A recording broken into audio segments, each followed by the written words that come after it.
मुगल साम्राज्य की बात करते हैं तो भारत के अंदर इसका स्वर्णिम युग रहा है।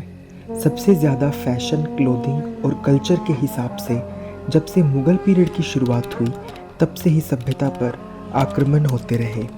लेकिन जब प्रॉपर कल्चर को अडॉप्ट किया गया तो उस समय का जो कल्चर था वो तैमूर के ग्रैंड चाइल्ड 1532 में जब भारत में आए तो बाबर के बाद धीरे धीरे यहाँ सभ्यता बढ़ती गई। इसमें अफ़गान संस्कृति के साथ साथ मध्य एशियाई संस्कृति भी शामिल हुई और पश्चिमी संस्कृति में भी इसका खूब मान बढ़ाया। इन सब चीज़ों की शुरुआत मुगल सभ्यता के कल्चर को धीरे धीरे बदलना शुरू हुआ। बाबर के बाद उनके बेटे हुमायूं आए जो लोधी वंश दिल्ली के अंदर था। उसे हराकर हुमायूं ने जिस तरह मुगल साम्राज्य की शुरुआत की वो साम्राज्य बहादुर शाह जफर तक रहा, परंतु औरंगज़ेब के साथ साथ ही इस साम्राज्य की धीरे धीरे समाप्ति होती गई। सबसे अच्छा साम्राज्य हुमायूं और अकबर के राज में रहा। मुगल कॉस्ट्यूम्स की अगर बात करते हैं तो जो मैन कॉस्ट्यूम्स हैं वो काफ़ी लग्जूरियस होते थे।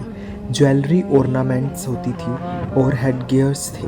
वो ज़्यादा डेकोरेटेड ना होते हुए एक एलिगेंट वे में अपने आप को दर्शाते थे, जो कुछ तरीके से अफ़गानी और मध्य एशियाई पश्चिमी डिज़ाइन से बिलोंग करते थे।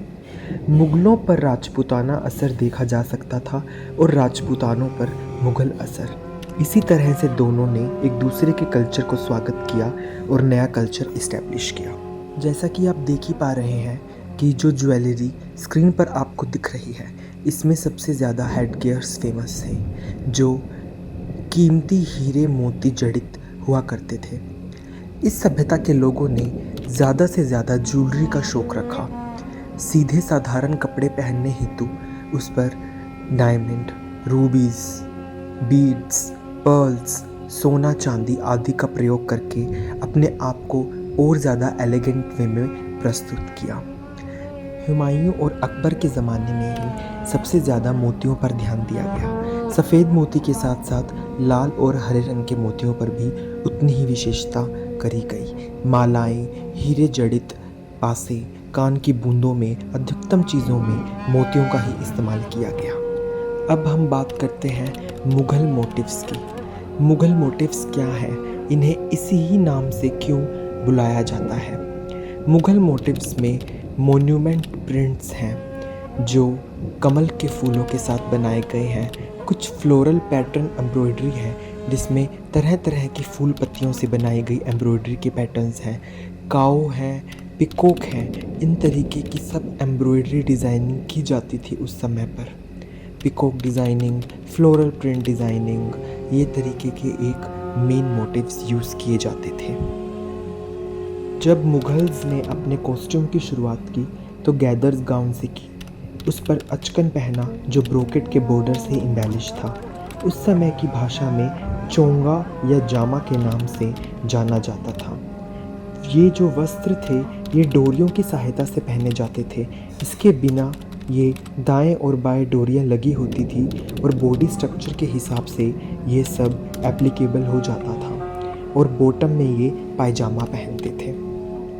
मुग़ल एम्पायर साम्राज्य में सबसे ज़्यादा कॉस्ट्यूम्स और ज्वेलरी ड्रेसिंग स्टाइल्स का अगर ध्यान रखा गया तो वो अकबर के राज में, क्योंकि अकबर के राज में राजपूताना और मुग़ल संबंधित होकर एक नए कल्चर का उत्पाद किया। इस सभ्यता में नए नए प्रख्यात के डिज़ाइंस और स्टाइल्स का इन्वेंशन हुआ। सभ्यता में अगर अकबर के समय में पर्शियन डिज़ाइन और स्टाइलिंग का भी बहुत महत्व रखा गया। पायजामा, चूड़ीदार, इन सब का प्रयोग भरपूर किया गया है अकबर के राज में। मुस्लिम महिलाएं भी इसी तरीके के वस्त्र पहनती नजर आती थी। नीचे पायजामा, ऊपर अचकन, फिर एक ट्रांसपेरेंट अनारकली गाउन पहनती थी जिसे अपने हीरो के गहनों से सजाती थी, जिसमें बाजूबंद और कमरबंद प्रमुख बताए गए हैं। उनके ड्रेस में और ऑर्नामेंट्स में एक चीज़ बखूबी दिखाई देती थी जो कि मोरपंखी, हंसपंखी और चांद के आकार के मोटिव्स होते थे। इनकी ड्रेसेस में पेशवाई की झलक भी दिखती थी, इसीलिए इनके वस्त्रों को नाम पेशवा भी रखा गया। जिसमें चूड़ीदार भी एक नाम है, घाघरा, शरारा यह भी एक नाम है। इनके वस्त्र बनाने में सोने और चांदी के धागे भी इस्तेमाल किए जाते थे उस समय पर। अकबर के राज में ज्वेलरी और ऑर्नामेंट्स का भरपूर प्रयोग किया गया।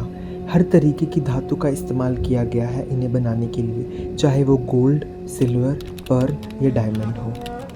इन सब में ज़्यादा से ज़्यादा फूल, पक्षी, पशु, गुलाब की कलियाँ, महल गलियाँ, चमेली, इस तरीके की मोटिव्स भी देखने को मिलती थी। सतलड़ा हार, लॉन्ग हाइटेड झुमका साथ में देखने को मिलते थे। कंठी हार, पासा और भारी नथ, ये सब चीज़ें उस समय में महिलाएं द्वारा पहनाई जाया करती थी। ज़्यादातर महिलाएं कानों के झुमके बहुत ही ज़्यादा बड़े और हैवी पहनती थी, जो नेक लेंथ तक होते थे। साथ ही इस समय पर बंद गले के हार पहनने का भी रिवाज बढ़ा और कढ़ाई वाली जूतियों ने तो कमाल ही कर दिया। चाहे वो राजा हो मुगल के या रानी हो, कढ़ाई वाली जूतियाँ उनकी एक शान थी।